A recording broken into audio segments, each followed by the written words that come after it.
Voy a Voy a recapitular de la clase anterior. Estuvimos hablando que pues, la carta es una carta del apóstol Pablo, la carta a Filemón, que envía a Filemón y pues Onésimo, que es el fugitivo, el hermano que se ha ido, pero que ahora se ha reconciliado en Cristo Jesús, necesita regresar, debe regresar para los propósitos del Evangelio, pues lleva una carta y bueno, hay una recomendación especial para Filemón de parte del apóstol Pablo y que se extiende a todos los creyentes y es que debemos perdonar, debemos reconciliarnos así como Cristo nos ha perdonado, así como el Señor nos llama a lo largo de la Escritura al perdón y reconciliarnos. Es algo muy, muy especial. Leía un comentario acerca de la ocasión de la carta respecto a Filemón, y es que aunque no se dice el resultado de las recomendaciones que Pablo da, se puede inferir, se permite inferir de que efectivamente hubo una reconciliación entre Filemón y Onésimo, porque si no la carta se hubiera destruido o hubiera quedado privada, pero la carta siguió circulando, o sea, fue tan especial lo que ocurrió allí entre Filemón y en la iglesia que había en la casa de Filemón, que repercutió a todas las iglesias y es más, está repercutiendo todavía en nuestras congregaciones al día de hoy, en el tiempo presente. Entonces vemos que es algo muy, muy especial de lo que ocurre. ¿Por qué? Porque el perdón en las escrituras pues se va dando constantemente. Siempre el Señor ha tratado con la humanidad, se ha revelado como el Dios que perdona, amplio en perdonar.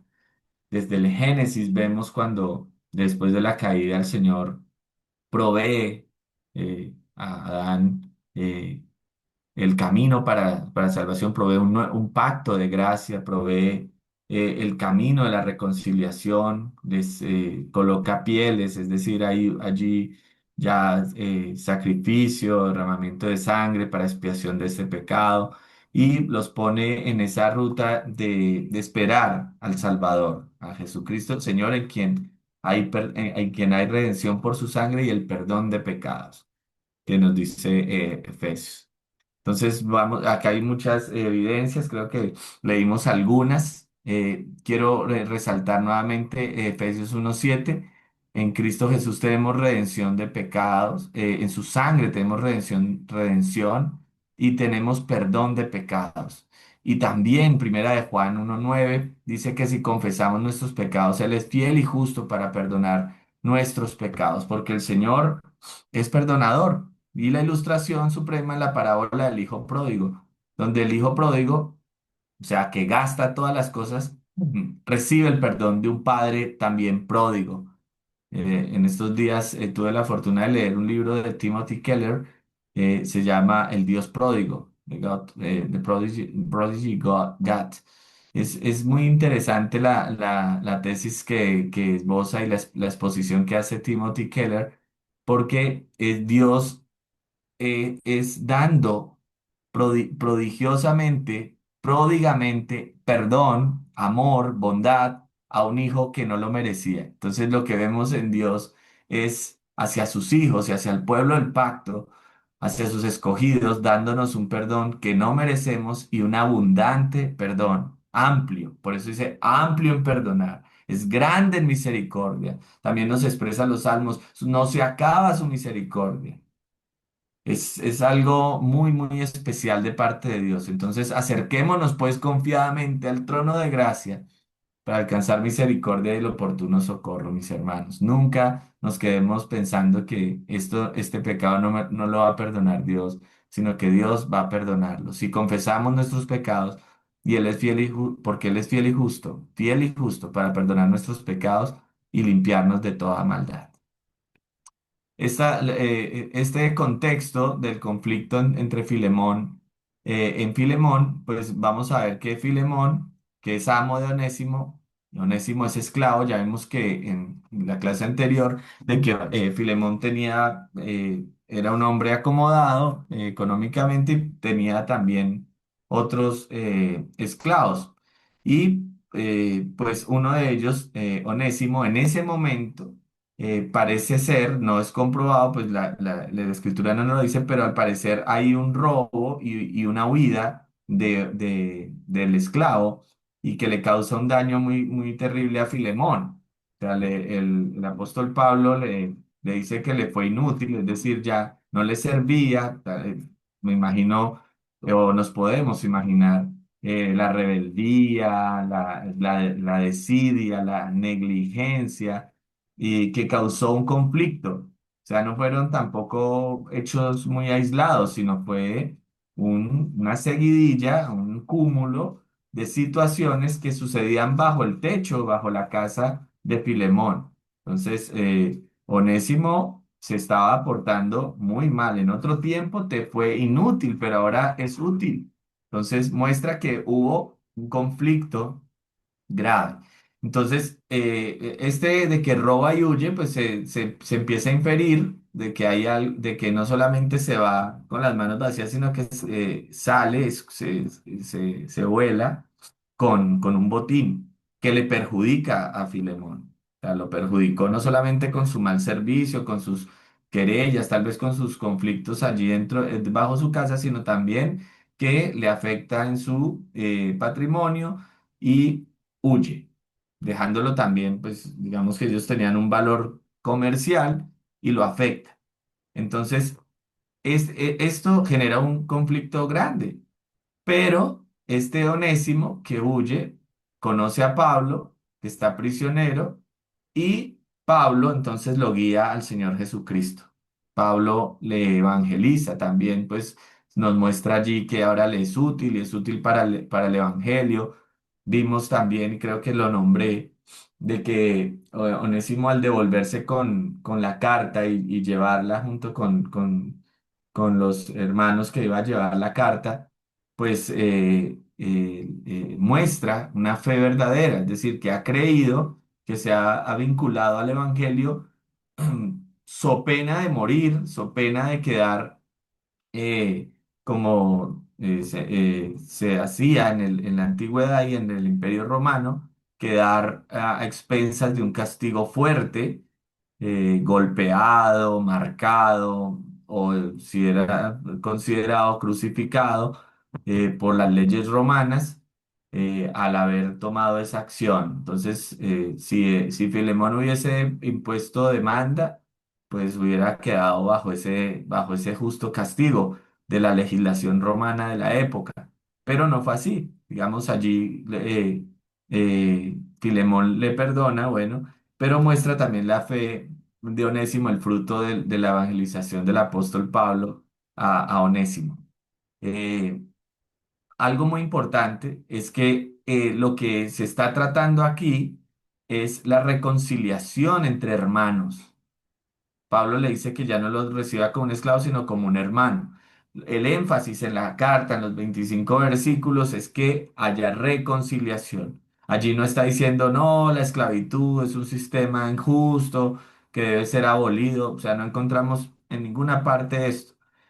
Lo que está aquí mencionado, sí es la semilla, digamos, el aporte, el insumo que Dios milagrosamente y poderosamente, y por su palabra inspirada, da para que este sistema, que realmente encarna muchas injusticias y causaba muchos atropellos por estar enmarcado en personas que están con un corazón caído, entonces daba cabida a la violencia, a los malos tratos, a los abusos, etcétera, y a la discriminación, bueno, cantidad de cosas malas, pues luego se ha abolido y se ha quitado porque en realidad no es provechoso, pero en ese momento no es tratado allí.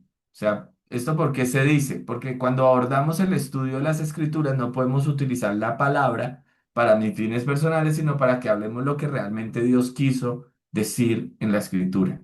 O sea, yo no puedo decir, ay, voy a aprovechar este texto enmarcar una nueva lucha acá en la sociedad, o sea, forzar la entrada de la palabra de Dios o el uso de la palabra de Dios para unos fines particulares, sea personales o sean social, de un grupo social. No, acá no se está tratando nada de ello. Entonces es muy importante el contexto, mis queridos hermanos.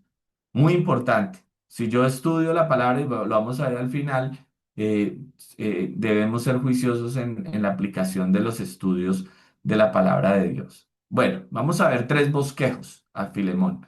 Uno, el que nos presenta William Hendrickson, y es un bosquejo muy interesante. Yo particularmente utilizo y leo a Hendrickson, me parece excelente y me baso mucho para estudiar los comentarios para mis estudios. Eh, Aquí hay un bosquejo que nos presenta el doctor Hendrickson y es el tema principal, la petición de Pablo para una bondadosa recepción del esclavo fugitivo Onésimo. Y divide en cuatro aspectos o cuatro partes la carta, los 25 versículos. El primero, la salutación, versículos 1 al 3. Ahí tenemos el saludo, que es muy riguroso, muy propio de las epístolas, la identificación de Pablo, del receptor de la carta, ¿cierto?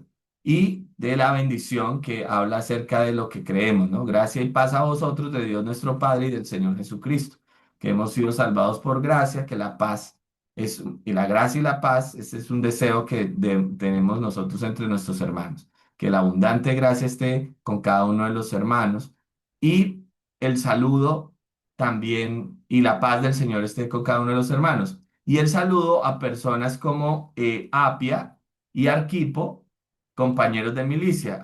Son nombrados aquí en la carta a los Colosenses también. Parece ser personas muy importantes e influyentes en la iglesia. Servidores, compañeros de milicia, los llama el apóstol Pablo, y a la iglesia que está en la casa.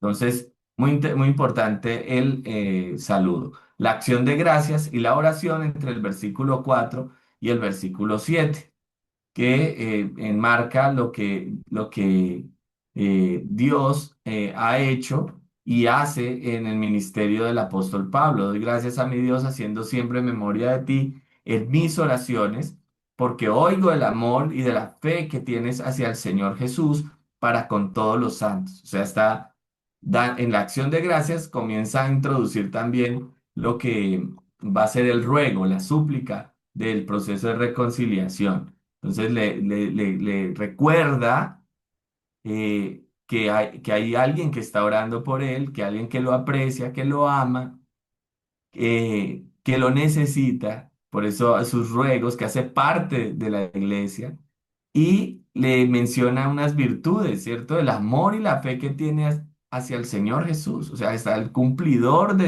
esos mandamientos. Ama al Señor con todo su corazón, ama al Señor con todo tu corazón, tu alma, tu mente y con todas tus fuerzas y a tu prójimo como a ti mismo. Y le dice que ha escuchado la fe y el amor hacia el Señor y también para con todos los hermanos, a todos los santos llamados aquí. Y luego viene el ruego, es que se incluye entre el versículo, bueno, y el versículo 6 también dice, hablando acerca de la acción de gracias, para que participes, para que la participación de tu fe sea eficaz en el conocimiento de todo bien, que está en vosotros, en Cristo Jesús, ese amor. Y tenemos gran gozo y consolación en tu amor, porque por ti, oh hermano, han sido confortados los corazones de los santos. O sea, su ministerio es muy especial y muy querido, muy apreciado por el apóstol Pablo y por todos los santos. Eh, Ahora, el versículo 8 al 22 nos habla acerca de la petición. ¿De qué? De Onésimo. O sea, le está diciendo, perdónalo, recíbelo, dale ese mismo amor, dale ese mismo ejemplo a Onésimo, que antes había incurrido en una falta, pero que ahora es necesario que lo reciba con un hermano porque se ha convertido porque ahora ya no es ese esclavo impío, cruel sedicioso, rebelde, sino es un hermano en el Señor, un pecador redimido por la sangre de Cristo, un hombre salvado por la gracia del Señor Jesucristo. Y finalizan en los versículos 23 al 25, los saludos y la bendición final. Entonces te saluda Epafras, mi compañero de prisiones, por Cristo Jesús, Marcos, Aristarco, Demas y Lucas, mis colaboradores. La gracia de nuestro Señor Jesucristo sea con vuestro espíritu. Amén. Habla gracia al inicio en el saludo, gracia, deseando la gracia al Señor Jesucristo en la despedida. Entonces acá tenemos el bosquejo que nos hace William Hendrickson. Acá hay un bosquejo del doctor Cornelio Hegeman. Primero, este bosquejo lo presenta en el comentario que hace el doctor Hegeman a Filemón y en el curso Filemón del Seminario Internacional de Miami. Entonces, lo primero que presenta es la reconciliación de Dios transforma el propósito de uno. O sea, esa reconciliación de Dios nos transforma a cada uno de nosotros. La relación de Dios es preparada, perdón, por el Espíritu Santo, versículos 4 al 7. Tercero, la reconciliación requiere persuasión, versículos 8, ¿cierto? Al 11. Acá me faltó el uno. Cuarto, el proceso bueno, la reconciliación de Dios es preparada por el Espíritu Santo. Él prepara nuestro corazón con la fe, con el amor, con el trabajo entre los hermanos. ¿Y requiere persuasión? Claro que sí, porque requerimos ser exhortados. Si no fuera así, pues no existiría este modelo acá esbozado en la carta, o no existiría el llamado constante del Señor a que perdonemos. Hay una necesidad de qué? De que se nos sea recordado. ¿Por medio de qué? De la palabra y de la obra del Espíritu Santo en cada uno de nuestros corazones. Luego, el versículo 12 al versículo 16, el doctor Hegeman separa el cuarto punto diciendo que allí se ve el proceso de reconciliación del 12 al 16. Por eso dice, el cual vuelvo a enviarte, ¿sí? O sea, es enviado, tú puedes, recíbele como a ti mismo, recepción. Versículo 13 dice, yo quisiera retenerle conmigo para que en lugar tuyo me sirviese en mis prisiones por el Evangelio. Le está diciendo, eh, recíbalo, él es un servidor, me es útil a mí, te puede servir a ti. Versículo 14, pero nada quise hacer sin tu consentimiento para que tu favor no fuese como necesidad, sino voluntario. Allí necesidad es obligación. El proceso de reconciliación, la persona viene a uno debe recibirla, pero no debe estar obligado a perdonar. O sea, allí actúa la acción volitiva, de la voluntad del hombre. Nosotros tenemos la responsabilidad de perdonar y de dar ese paso. O sea, no podemos ser ajenos, no podemos ser duros, crueles, ni tampoco obligados. Es decir, bueno, yo lo perdono porque si no, eso deben hacer. A veces por eso se requiere que tiempo, porque no perdonamos de la noche a la mañana y como un acto así mecánico, sino que surge de una fe no fingida, ¿sí? De una fe verdadera, de la ortodoxia cristiana y del amor no fingido, del amor nacido de un corazón redimido. El amor de Dios debe estar. Entonces allí vemos el proceso de reconciliación y avanzamos el versículo 15, porque quizá para esto se apartó de ti por algún tiempo para que le recibieses para siempre. O sea, el proceso requiere también un tiempo, requiere, como estaba diciendo, también requiere algo de distancia o la acción de la providencia del Señor, el entendimiento de lo que el Señor hace en medio de los tiempos y de su providencia. O sea, entender que hay ciertas situaciones que ocurren y ciertas eh, cuestiones que aparecen que no son casualidad, sino que hacen parte de la providencia de nuestro Señor, que esa la voluntad de Dios está allí expresada y sus actos providentes pues nos llevan también a entender esto y que hace parte del proceso de la reconciliación, del perdón. Y le dice, ya no como esclavo, sino como más que esclavo, como hermano, amado, un hermano y amado mayormente para mí, pero cuanto más para ti, tanto en la carne como en el Señor. O sea, le dice, no, no solamente en Cristo Jesús, sino en todo, o sea, el amor, no decir, ay, sí, yo lo amo solo en la iglesia y fuera de la iglesia, no. Lo amo en la carne y en el Señor quiere decir, es un amor que trasciende y que se impone sobre las faltas. El amor todo lo puede, el amor todo lo soporta, todo lo espera. El amor perdona. Entonces, presenta el doctor Hegeman ese proceso de reconciliación. En su manual lo vemos más amplificado. Acá yo simplemente estoy haciendo comentario de acuerdo a los versículos que él coloca en el bosquejo. Y luego presenta la asociación en Cristo desde el versículo 17 al 21 y unas observaciones finales donde se enmarca la despedida de la carta. Ese es el bosquejo que nos da el doctor Cornelio Hegeman, que enfoca esa reconciliación hacia la reconciliación también social. Eh, Recordemos que el doctor Cornelio Hegeman tiene un ministerio en los Estados Unidos y bueno, alrededor del mundo, en las prisiones y está llevando este mensaje y este estudio de Filemón con el seminario para precisamente promover esa reconciliación de las personas con ellos mismos, con Cristo Jesús, con la sociedad a la cual le han hecho daño, a la cual han afectado en sus delitos. Entonces es una obra muy, muy impresionante del doctor Cornelio a través de estos estudios. Y finalmente el bosquejo que nos presenta el doctor Esaú Reyes, que es el material que nosotros estamos utilizando para este curso de Filemón. El tema que presenta en el curso y en el bosquejo, en el comentario a Filemón, es la presentación de un modelo bíblico de reconciliación modelado en el conflicto de Filemón y Onésimo. Modelo bíblico de reconciliación modelado en el conflicto de Filemón y Onésimo. Entonces, lo presenta en 5 partes, lo bosquejea en 5 partes. Primero, un paradigma de la reconciliación, mostrado en el versículo 1 al versículo 3.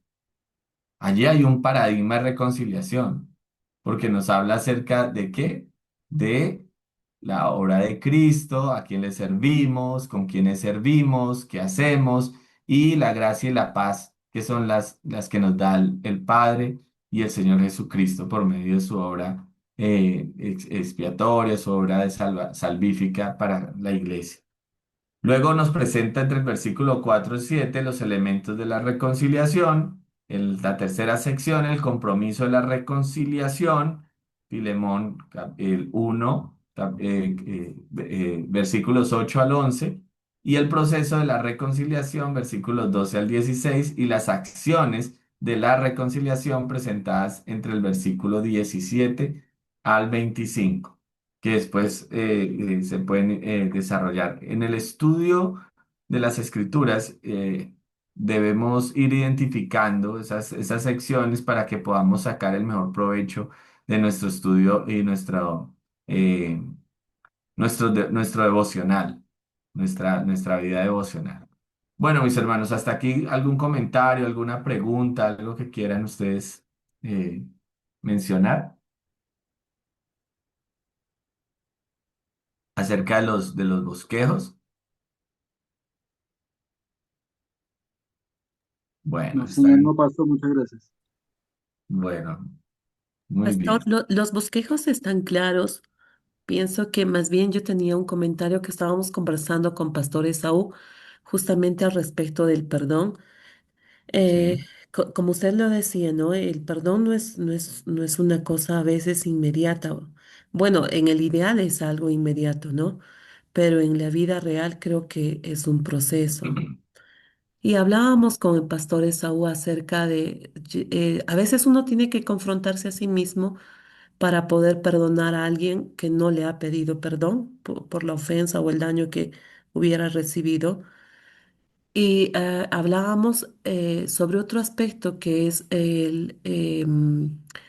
cuando una relación se ha fracturado, cualquier tipo de relación, Eh, entonces es claro, el que así, la parte ofendida o el que se ha sentido dañado o el que ha sido dañado ofrece el perdón o perdona sin que le hayan pedido perdón, pero es muy difícil que la relación pueda resanarse si es que no hay, que dice el pastor Esaú, él decía en un ejemplo, si un esposo y una esposa discuten y la esposa en la discusión le rompió los lentes, las gafas, los cristales a su esposo, entonces yo los cito a los dos, converso con ellos, les ayudo a reconocer cuál es su parte en la discusión, pero la esposa debe de resarcir los cristales, los lentes, las gafas que dañó, o sea, no puede a resanarse las relaciones si es que no hay una restitución de lo que se ha dañado. Entonces, muchas veces en la iglesia se habla del perdón, perdón, perdón, pero muchas veces también se olvida hablar de esta parte que es la restitución cuando se ha dañado a alguien. Solo ello, pastor. Muchísimas gracias. No, gracias a ti, Carla, porque sí es muy importante esto. Sí, a veces es como, porque todos tenemos en nuestra mente el paradigma de la justicia punitiva. Entonces, y está enmarcado en la sociedad, siempre lo ha tenido, y bueno, digamos que algunas regulaciones del Antiguo Testamento se daban ojo por ojo y la ley del talión. Y la justicia sustitutiva es una justicia que es como, bueno, usted me la hace y me tiene que pagar, y la paga de esta forma. Y acá hablamos en el perdón y en el modelo bíblico, hay una justicia que es también restaurativa.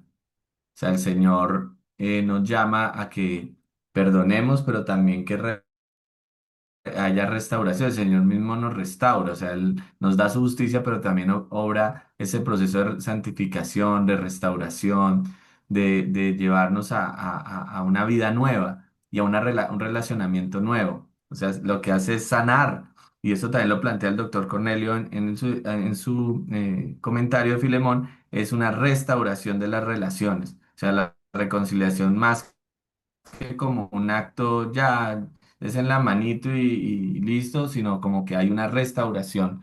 ¿Basado en qué? Pues en el paradigma bíblico, en la obra de Cristo Jesús. ¿Cómo restauró nuestra relación con Él? ¿Cómo la sanó? Bueno, nos perdonó, nos recibió, pero además nos tiene paciencia y longanimidad. Aún sigue trabajando en nosotros y perseverando en cada uno de nosotros y perseverará en cada uno de nosotros hasta el fin, hermano. El que comenzó en vosotros la buena obra la perfeccionará hasta el día de Jesucristo. Es algo especial, maravilloso. Que es lo que vemos por eso el ejemplo, la ilustración perfecta del hijo pródigo. O sea, es que el Señor no solamente lo recibe, lo perdona, sino que le dice, venga, póngale el anillo, vuélvalo a vestir y hagan un gran banquete, hagan una gran fiesta. Al punto que el otro hermano se molestó. Pero ahí lo que estamos viendo es un modelo, o sea, de cómo Dios obra y cómo nosotros debemos obrar, porque nosotros debemos ser conformados a la imagen de nuestro Señor y lo estamos siendo, ¿no? Esa es la obra de santificación que el Señor está obrando en cada uno de nosotros. Muy bien, hermanos. Entonces vamos a ir avanzando hacia la interpretación de Filemón en esta segunda lección y la perspectiva reformada. O sea, ¿cómo es nuestra perspectiva respecto al contexto teológico interpretativo de la carta? Primero, Hermano, pues, previo a esto, por adelante. favor, quiero preguntarle, Sí, ¿qué señor. pasa, hermano, si yo ah, tengo una situación con otra persona? Yo no soy el causante, sino la otra persona, pero por obediencia al Señor, yo voy y le perdono, le pido perdón, a pesar de que yo no soy el que ha ofendido, sino el ofendido. Y él no me perdona. ¿Qué sucede? Gracias, hermano.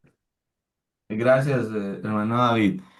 Mira, pues la actitud que nosotros debemos tener cuando recibimos el agravio, el insulto o la falta contra nosotros, pues es de ser perdonadores, ¿no? No podemos esperar a que no, es que me tiene que pedir perdón, tiene que venir acá. No, nosotros, por eso el Señor dice, oren por los que los persiguen, bendigan a los que los maldicen, hagan bien a todos y perdónenlos. O sea, vaya, perdónenlos. O sea, no, yo no tengo que pedirle perdón, yo lo perdono en un acto de amor y de fe. Y la otra persona queda allí todavía como encerrado, atado, digamos, prisionero de su amargura, de su odio, cuando ya yo le he perdonado. La idea es que reaccione, que dé el paso de también pedir perdón y de entrar al proceso de reconciliación. Porque si se queda allí, pues estaría prisionero, quedaría prisionero. Pero pues nosotros, bueno, a ver, tenemos paciencia. Si es un hermano de la comunidad, debemos exhortarle, debemos de buscar también arbitraje. Hay un curso que se llama el curso de pacificadores que lo dicta también el doctor Esaú Reyes. Allí se habla acerca de los pacificadores, de aquellos que también están pendientes de mediar en esos conflictos, de ser, de ser árbitros, de tender esos lazos, esos puentes para que se puedan dar los procesos de reconciliación. Porque lo que busca acá también es la reconciliación. Miremos que el ejemplo, el modelo, perdón. Disculpen, que estoy estornudando. Eh, el modelo y el paradigma que se presenta acá en Filemón es que no solamente le pide que lo perdone, o sea, que la deuda sea cancelada, digamos en el sentido de que le ha perdonado, sino que también que lo reciba, y el decir que lo reciba es que lo integre a todo lo que se está haciendo en la iglesia, en la casa de Filemón y todo lo que se está haciendo la iglesia junto con los compañeros de milicia en la extensión del reino y en la predicación del evangelio. Entonces le está diciendo, recíbelo, intégralo, o sea, reconcílialo, vuélvelo a colocar en la posición. Recordemos que Justo cuando nos ve, se lo pongo. nosotros éramos enemigos, pero ahora somos ¿Mentira? amigos. O sea, el Señor nos dio una nueva posición. Estábamos lejos del Señor y Él nos hizo cercanos. No estábamos con el Señor, ahora nos sentó junto con Él en los lugares celestiales. Estamos sentados junto con Él en los lugares celestiales. Es decir, nos ha vuelto a una posición, nos ha reconciliado, quiere decir que nos ha puesto en relacionamiento con el Señor. Y esa es la idea del perdón, la idea de solucionar los conflictos dentro de nuestras comunidades, dentro de nuestras familias, es que podamos usar este paradigma, recibirlo, perdonarlo, que la deuda sea cancelada, es decir, que ya no se le tenga en cuenta más, pero también que pueda seguir funcionando en unidad, o sea, llegar a la unidad, porque tú no puedes caminar sin no estar en unidad, o sea, la unidad nos lleva precisamente a ese servicio y a, y a cumplir a cumplir los propósitos, en este caso la predicación del Evangelio. Eh, por acá en el chat, ahí dice José Ignacio, en 1 Corintios 13 es claro, nos dice que el amor todo lo soporta y ser mansos y humildes. Sí. Y para finalizar la pregunta al hermano David, debemos ser pacientes. El amor todo lo espera y todo lo soporta. O sea, tú lo perdonas y esperas que ojalá se ponga en la tónica también del perdón y la reconciliación, hermano. Hay algo que debemos tener y es la longanimidad. La longanimidad hace parte de esas virtudes cristianas que junto con la paciencia es la capacidad de esperar y de soportar los errores de los demás.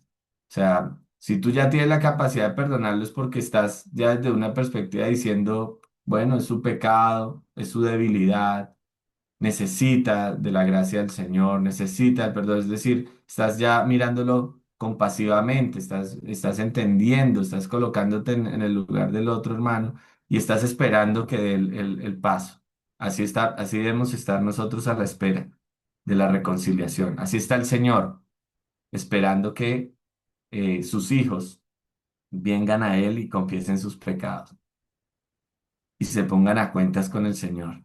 Así estaba el hijo, el padre, ese padre pródigo, estaba esperando a ese hijo pródigo también. Ese padre lleno de amor estaba mirando al horizonte a ver si el hijo regresaba. Hasta cuando apareció y el padre se abalanzó y lo abrazó y corrió y lo amó. Muy bien. Hay una manito levantada. José Ignacio, adelante. Ok, cuando el Señor dice Gracias, hermano. que la, Bueno, hermano David. José Ignacio, un poco más fuerte, por fin. No, no escucho bien, no sé. Un poco más fuerte el micrófono. ahora sí escuchan Ya, bien. hermano. Esto, Muchas gracias, hermano. Bueno, bueno, hermano David. Adelante, José Ignacio. Dios nos dice su palabra que si uno no, o sea, uno tiene que perdonar, si uno ama al Dios que no ve, uno tiene que amar a la persona Ok, que es más claro, reflejar el amor de Dios, es el amor que Dios nos ha colocado en nuestro corazón desde el día que nos perdonó a nosotros, colocando a su Hijo en propiciación y reconciliándonos con Él. así es. Así es. O sea, si no amamos como el Señor nos mandó a amar, pues estaríamos mal, pecado. Entonces, bueno, veamos, o sea, mire, yo lo que estoy viendo que necesitamos como estudiantes del seminario y como estudiantes de este curso de MINS, como miembros de la Iglesia de Jesucristo, es que podamos ver este modelo, este paradigma que muy acertadamente en el estudio el doctor Esaú nos presenta de la carta a Filemón. Va más allá del solo hecho de perdonar, de quedarse en la retórica, sino de ponerlo en práctica. O sea, es muy práctico, es demasiado práctica la carta. Por eso muchos la criticaron, ¿no? Digamos, en algún momento cuando estaba la discusión acerca de la canonicidad de Filemón, se discutía, uno de los asuntos que discutieron era, no, es que no se ve mucha doctrina, o sea, no se ve un aspecto doctrinal. Sí está implícito, pero es más práctica, y eso hay que notarlo. Entonces, bueno, acá la epístola a Filemón debe leerse a la luz de la teología paulina. O sea, el apóstol Pablo teje eh, el, digamos, la forma de poder mostrar la doctrina y la práctica, la fe cristiana, en tres puntos o tres aspectos importantes. La cristología, la eclesiología y esa cristología y eclesiología se ven desde tres aspectos claves de la cosmovisión reformada. Uno, la teología del pacto. Dos, el cristocentrismo, o que sea cristológica totalmente, 100% y evangelio, es decir, el relacionamiento del pueblo de Dios tanto en recibirlo como en predicarlo, o sea, eclesiológico. Entonces, de- eh, desde el punto de vista de la teología del pacto, Filemón lo vemos como eh, una de las cartas que muestra el tema pactual. O sea, que el Señor ha dado esta carta para el pueblo del pacto, el pacto de gracia. Que el pacto de gracia es el marco o la estructura de la revelación bíblica, de la historia del relacionamiento de Dios con su pueblo. O sea, el Señor nos ha justificado, nos ha salvado, nos ha perdonado, nos ha escogido, bueno, todas las doctrinas de gracia dentro de un marco legal y justo. ¿Cuál es? El pacto, la historia del pacto. O sea, el Señor no puede, uno no puede decir, venga, me salvó y me perdonó porque sí, no, porque el Señor estableció un pacto que se comprometió a cumplir, lo cumplió. Ese pacto de gracia en la sangre de Cristo, que también es conocido como el pacto nuevo y eterno, que nuestro Señor Jesucristo lo menciona. Entonces, el pacto de gracia muestra la obra reconciliadora. Entonces, en Filemón vemos que está enmarcada dentro del pacto de gracia. Ahora, Pablo muestra cómo el Antiguo Testamento señala a Cristo en la historia redentiva.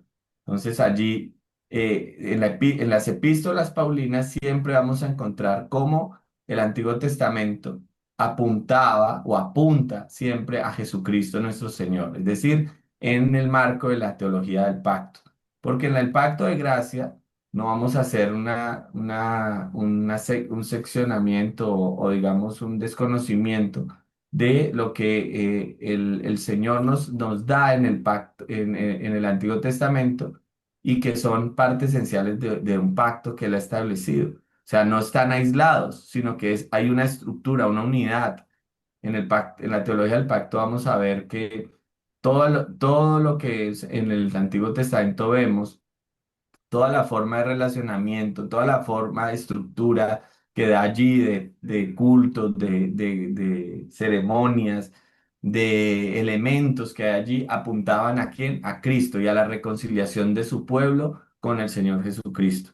Los sacrificios, todas las fiestas, todo gira en torno a nuestro Señor y Salvador Jesucristo, redimiendo a su pueblo de la esclavitud, perdonándolo y recibiéndolo y colocándonos como embajadores de Él, como colaboradores de Cristo, por su gracia y por su misericordia. Entonces, la escritura es la unidad del plan de Dios. Y esta carta a Filemón hace parte de esa cosmovisión reformada, de la estructura del plan de Dios de reconciliar consigo mismo a su pueblo, de hacer un pueblo. Yo seré ahora por Dios a ustedes y ustedes serán para mí por pueblo. Y lo llama también pueblo amado. Entonces es muy, muy clave poder observar, poder ver la teología del pacto a lo largo de toda la escritura. Y pues acá el doctor Esaú, usted lo tiene también en su manual, recomienda la teología del pacto de Julian Suk, del curso de Mins. Ya acá hay algunos hermanos, los que están acá de Colombia, estamos precisamente terminando el curso Teología del Pacto, están desarrollando sus tareas y pues recomendado este curso para también los hermanos en Perú. No sé si ya lo han podido ver el curso o ya lo han cursado, ya lo han visto. Entonces, recomendado. Porque es un lente, ¿no? La teología del pacto es un lente hermenéutico. O sea, ¿cómo entendemos nosotros que haya este perdón? ¿Cómo entendemos que haya este modelo de reconciliación? ¿Cómo entendemos que la iglesia debe ser, debe estar reconciliada, en de ser ministros de reconciliación? Porque hemos sido reconciliados? Pues porque estamos dentro de un pacto y ese pacto tiene una estructura y el Señor ha mostrado cómo desarrolla ese pacto. Es un pacto también de gracia que nos muestra, es un pacto de gracia que nos muestra cómo procede Dios con nosotros y cómo debemos proceder nosotros con nuestros hermanos en nuestras iglesias, porque la iglesia es el pueblo de Dios, el Israel de Dios, el pueblo del pacto. Bien, otra perspectiva teológica que se encuentra allí, que hace parte del marco teológico interpretativo y la visión reformada, tiene que ver con lo cristológico, que es cristocéntrica. La teología paulina, hermanos, es cristocéntrica en cada página. O sea, Cristo está presente en cada página, en cada aspecto de la carta, tanto doctrinal como práctico. Entonces, la reconciliación de Filemón se fundamenta en la obra de Cristo, en la obra del Señor Jesucristo. O sea, si hemos sido reconciliados, si Cristo nos ha reconciliado, se ha pagado con su sangre, si aún siendo nosotros pecadores, Cristo murió por nosotros y nos trajo y nos hizo hijos aceptos. Somos aceptos ahora en el amado, nos ha dado la justificación, la adopción, nos ha dado esa gracia, pues ¿quiénes somos nosotros para negar la reconciliación a otros? Entonces, el aspecto cristocéntrico es clave, muy clave. Pablo no se atribuye méritos, sino que se presenta como un prisionero de Cristo.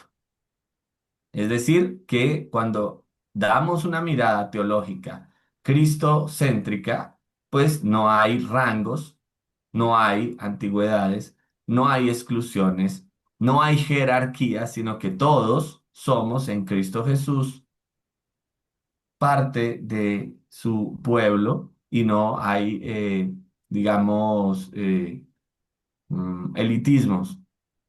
¿Por qué razón? Porque es que eso impide el perdón cuando se tiene esas jerarquías o que, por ejemplo, el daño que yo le hago a un hermano que solamente se ocupa de oficios muy sencillos, muy humildes dentro de la congregación, es más grave el daño que le puedo hacer al pastor. O sea, digamos que el pecado contra la congregación es contra todos los hermanos y reviste la gravedad también y la magnitud que pues no puede permitirse. No quiere decir que entonces alguien pueda pecar contra el hermano más humilde, pero no puedo pecar contra el ungido de Dios, contra el pastor. Eso no es así. Lo mismo para proceder a pedir perdón, lo mismo para proceder a entablar procesos de disciplina. Por eso nosotros dentro de el gobierno presbiteriano, pues hay un pluralismo de entre los servidores, el gobierno es plural, hay unos estamentos dentro de la congregación, dentro de la iglesia, como el consistorio, hay un otro estamento de judicatura, como es el presbiterio, como son los sínodos o las asambleas. Entonces, eso es muy clave porque eso es eclesiológico y es también muy cristocéntrico. No hay rangos, Cristo es la cabeza, nosotros somos su cuerpo. Y la parte de evangelio es que si la teología del pacto es nuestra norma, seremos cristocéntricos. El resultado natural siempre será llevar el evangelio. ¿Y qué es el evangelio? Las buenas noticias, hermanos. ¿De qué? De que el Señor nos ha perdonado y nos ha reconciliado. Y ahí fluye, el evangelio es origen de esta predicación, pero también de allí fluye el evangelio. Porque en el evangelio, hermanos, es poder de Dios para salvación. Porque el Evangelio es paz para nosotros, porque el Evangelio es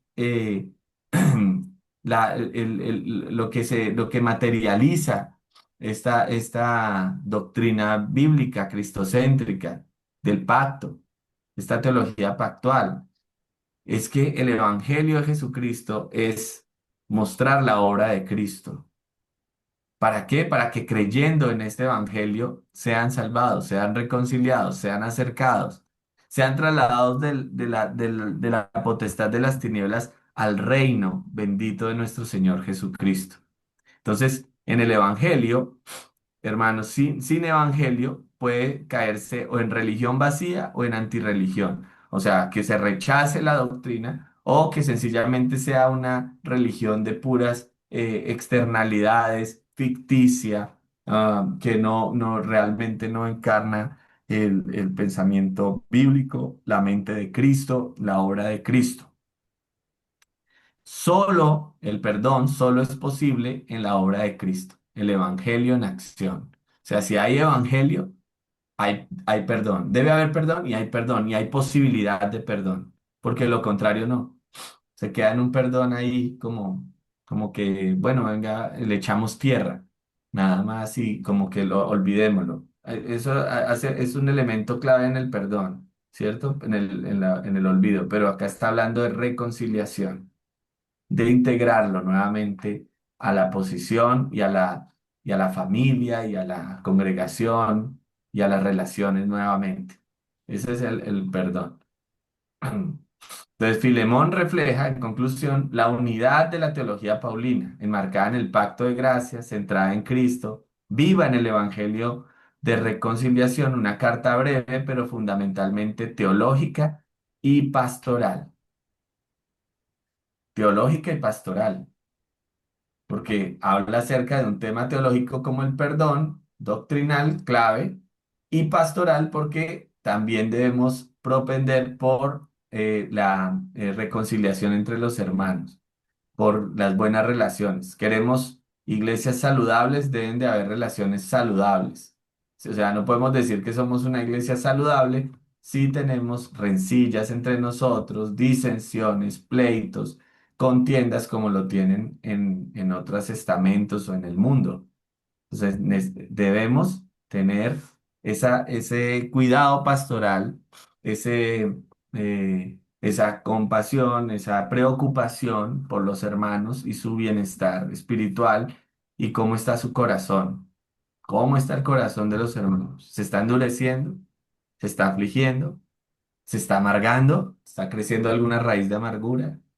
Cuando no los detectamos, hacen mucho daño y causan estragos. A veces se nos pasa como pastores, debemos de pedir ese discernimiento y esa oración constante y ojalá el gobierno dentro de la iglesia, los oficiales de la iglesia estén muy atentos y entre los hermanos, unos a otros animándonos, porque puede causar tropiezos fuertes. A veces pasa, nos ha pasado acá localmente.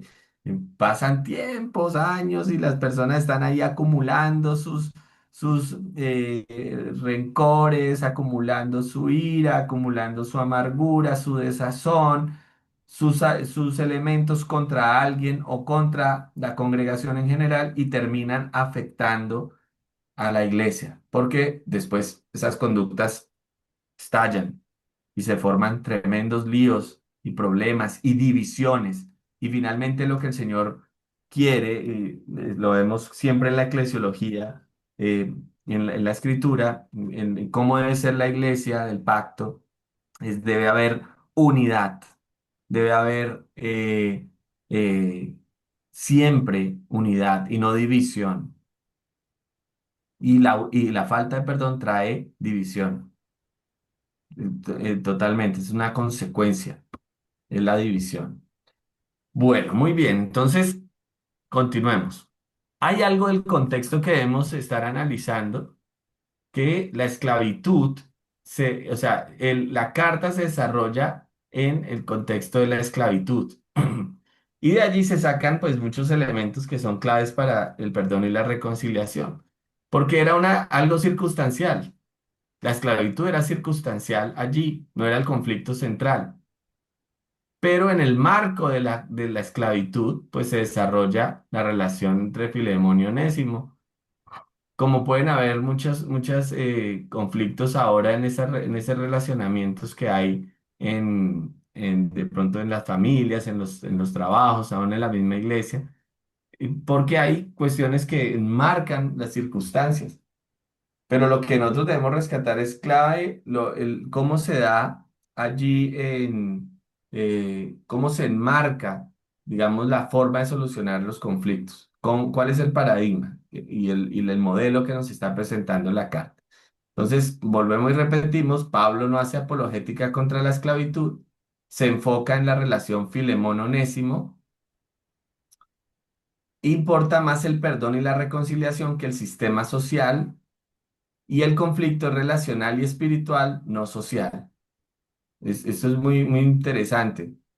Los conflictos salen de el tema espiritual, o sea, lo que hay en el corazón, de la abundancia del corazón, habla la boca.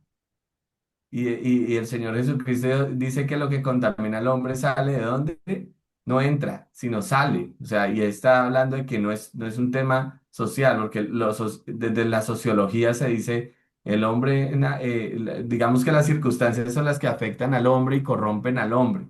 Pero acá lo que estamos planteando es que, y en el cristianismo, y el Señor Jesucristo nos lo enseñó, es que el conflicto sale del interior del hombre, de los corazones caídos, de los corazones necesitados del Señor, de ser salvado. Entonces, el conflicto es relacional y espiritual, de cómo nos relacionamos con el hermano, con el prójimo, al que debemos amar, y cómo es espiritual porque surge de un corazón que está caído, que aún la naturaleza irredenta que está en nosotros, ese hombre, esa carne que le llamamos, que se llama en las escrituras, pues no quiere dejar hacer lo que debemos hacer, sino más bien quiere hacer lo suyo propio y es generar conflicto, daño, dificultad. Bueno, la esclavitud, esto es un poco de historia, no era basada en la etnia, era un sistema social allí. Habían varios tipos de esclavitud en el Roma del siglo I, donde se desarrolla la carta. ¿Se acuerdan en qué año, hermanos? Hay un poco de recorderis de la clase anterior. ¿En qué año fue escrita la carta? 61 después de Cristo. Aproximadamente entre el 60 y 62, o sea, podemos cifrarla ahí. Siempre hay que decir aproximadamente, mi querido hermano, porque, digamos, no tenemos una certeza de que fue en el año tal, pero 62, pastor, ¿no? sí, entre el 60 y 62 está fechado. Gracias. Muy bien, a ustedes. Entonces, hay varios tipos de esclavitud en las minas, los gladiadores, en los campos o los esclavos domésticos. En este caso de Filemón era un esclavo doméstico. Tenían mejor condición, podían ahorrar y ser liberados. Que yo creo que algo que le pudo haber dolido a Filemón es eso, ¿no? Que tenía una mejor condición que otros que estaban, por ejemplo, en las minas, cargando piedras, rompiendo, fracturando piedras para sacar algún tipo de mineral o de material para la construcción, que eran trabajos supremamente pesados, inhumanos, casi de animales. Hay unos comentarios de algunos historiadores y hablaban de tratos de animal, o sea, los consideraban como animales. De hecho, acá en la esclavitud a nuestros indígenas se les trató, a los historiadores españoles, cuando estuvieron acá en América en la conquista, hablaban de razas inferiores o de condiciones animales, al negro, al indígena, se les trataba mal, porque eran demasiado difíciles esos trabajos y una esclavitud muy cruel. Entonces, Filemón era un esclavo doméstico que tenían posibilidad de movilidad social. Algunos se enriquecían a la par de su amo. Y a veces tenían más que otros libres. Y Onésimo probablemente era un esclavo doméstico con responsabilidades de mucha confianza de Filemón. Recuerden que funcionaba en la casa de Filemón, según la carta. La iglesia. Era una casa grande. Entonces, tal La vez tenía. iglesia, pastor. Sí, muy bien. Y tenía varios esclavos. O sea, tenía mucha confianza Filemón. O sea, la magnitud del conflicto allí se da por la magnitud de la falta. Sí, porque tú me puedes decir ahora algo y yo te puedo perdonar fácilmente, pero si ya trasciende y entra a algunos elementos de, no solamente de decir, sino de cuestiones que le afectan en su vida ya personal y bueno, y la economía o algo del patrimonio, de la familia o de los seres queridos, pues se vuelve más difícil el perdón y la reconciliación, o sea, se hace más complejo. Pero entonces aquí estamos viendo que es algo complejo, porque alguien dice, ay, no, bueno, Filemón le perdonó ahí porque se le voló, ¿no? Este contexto que estamos dando es para ver la magnitud de la falta, no era cualquier cosa, era algo de gran magnitud, al punto que la carta quedó allí y circulando como ejemplo a otros, porque fue un ejemplo maravilloso de reconciliación y de perdón. Hermanos, voy a dejar hasta ahí. Porque ya son las 9:30. Yo les voy a pedir que me disculpen en los jueves, porque yo tengo una clase, yo soy desde las 6:30 con la iglesia en clase, en discipulado y luego en una clase. Entonces, ahí sí voy a pedir que tengamos esa consideración. El lunes sí nos vemos con la ayuda de Dios el lunes. El lunes a las 7:30, ¿cierto, Carla? Así es, pastor. Bueno, entonces quedo ya en las manos del Señor, de Carla, que despida la reunión. Hermanos, muchas gracias. Si hay alguna pregunta, algún comentario final, con mucho gusto.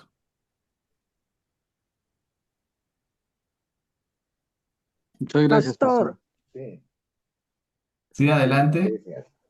pastor, disculpe. ¿Cómo podría yo entender si Filemón, teniendo una iglesia en su casa y él tenía esclavos? Muy bien, felicita. Es que, hermana, por eso estaba diciendo que en el contexto del siglo primero era algo normal tener esclavos. O sea, era algo que hacía parte de la sociedad, era algo que era aceptable en ese momento. Ya ahora no lo aceptamos, pero él tenía esos esclavos. Por eso también en muchas otras epístolas se llama que los amos no sean crueles con los siervos, sino que los traten bien. Por ejemplo, en Timoteo se le da una recomendación para que en la iglesia de Éfeso se trate bien a las personas que están bajo esa servidumbre. O sea, se daban ese relacionamiento. La Biblia no va a decir que se ha abolido, sino que ya después con el tiempo vemos que ese sistema cae por su propio peso porque no es viable en medio de una sociedad con el corazón lejos de Dios. Entonces se cae pero en ese momento sí había esclavitud. Entonces Filemón tenía esclavos y la gente que era prestante, pudiente, que tenía una buena economía, en la iglesia creyentes tenían sus esclavos. En el Antiguo Testamento vamos a ver que había esclavos y que, por ejemplo, había un año de jubileo donde cada 5 años se daba una libertad, cada 7 años se podía dar libertad o alguien quedaba esclavo cuando le prestaba a alguien. Por ejemplo, si yo recibía un préstamo y yo no podía pagarlo, yo iba y servía como esclavo en la casa en el pueblo judío. O sea, digamos que esa esclavitud viene a ser abolida por ejemplo, acá en Colombia en 1950 creo que José Hilario, un presidente, hace la abolición oficial de la esclavitud en 1890. Gracias, pastor. Bueno, felicita. Claro que sí, con mucho gusto, mi hermana.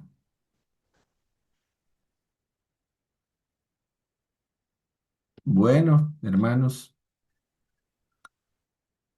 Carla, entonces quedó Gracias, pendiente. pastor. Vamos a orar, hermanos míos. Padre bendito, Padre celestial, te damos gracias, Señor, por tu palabra, que siempre, Señor, nos renueva, nos confronta, nos toca.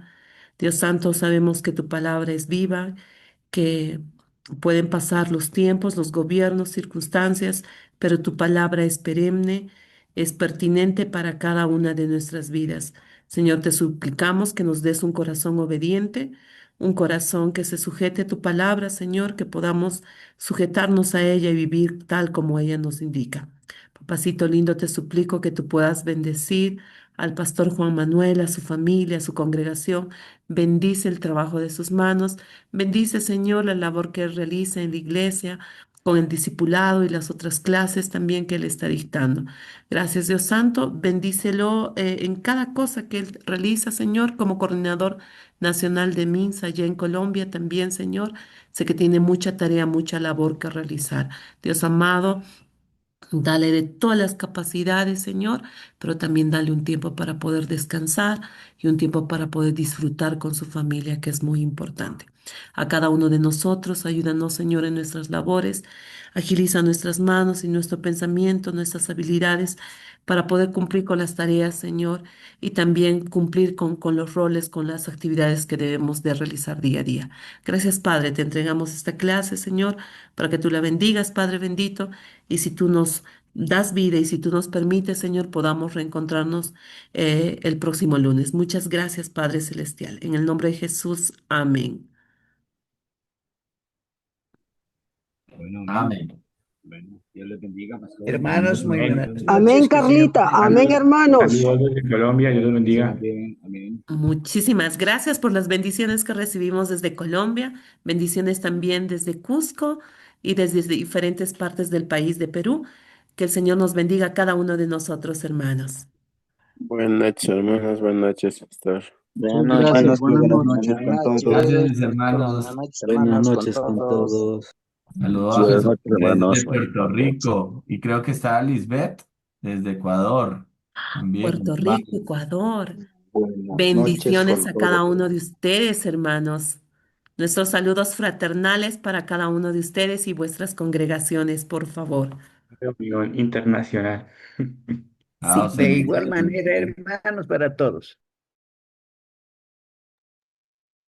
Amados hermanos, con vuestro permiso, cierro la sesión del día de hoy. Muy buenas noches.